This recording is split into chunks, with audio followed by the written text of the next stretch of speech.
Yan o. Yan yung sisiyo ni Clay o. Kung hindi ko yan isinama dito, baka wala na, tugok na. Ngayon o, masigla, malakas o. Diba? Ganun lang talaga Kailangan pangalagaan.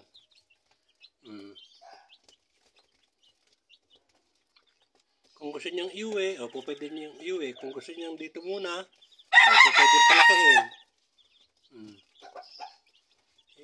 Ganun tayo mag-alaga. Ganun tayong tumangkilik doon sa mga alaga natin na pwedeng talagang pakikinabangan pagdating ng araw. Yun lang.